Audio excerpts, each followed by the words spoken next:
Cuma kita berdua je. Macam selalu. Saya dan Ladybug tak pernah bergaduh. Kami lawan bersama. Bersedialah untuk kalah, Hawkmoth. Tak guna. Masa untuk beraksi, Ratu. Bersedia, pengawal semua.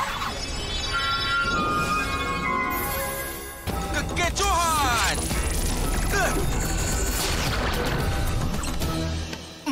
Belaya!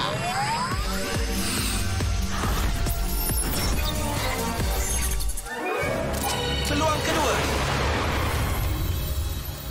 Viperion yang paling bahaya. Awak fokus pada dia. Hati-hati, kucing. Baiklah. Kuasa kucing!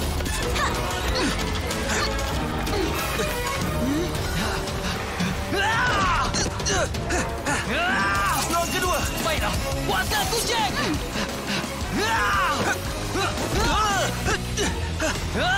Peluang kedua. Baiklah. Kuasa kucing! Nampaknya awak lupakan saya, tapi saya tak lupa. Tak guna? Ular tu memang sangat tak berguna. Kenoa, giliran awak. Ses, Black, bersatu! Peluang kedua! Anak dia.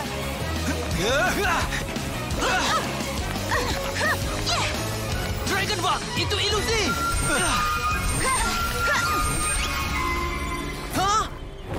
Jangan!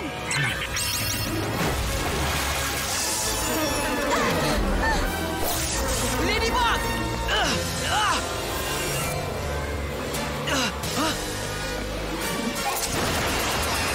Dragon Bug, itu ilusi!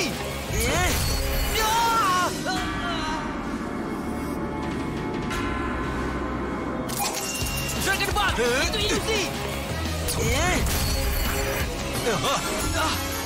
Dragon Bug, keluar di sana!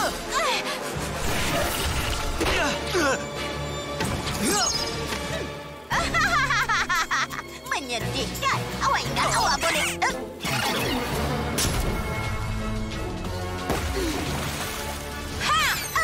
Tidak!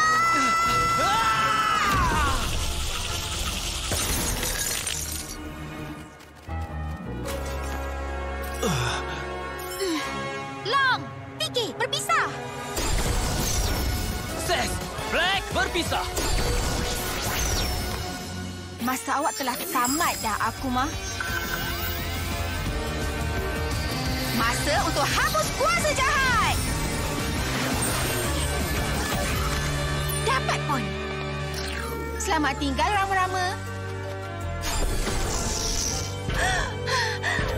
Dah cakap, bersiap sedia untuk dikalahkan, Hawkmoth.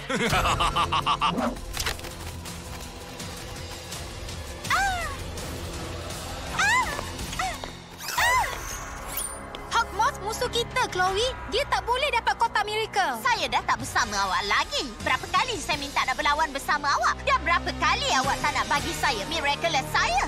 Berapa kali, ha? Hawkmoth bukan musuh saya, tapi awak. Dan kotak miracle ni milik saya. Chloe, jangan lakukan. Oh ya, saya akan buat.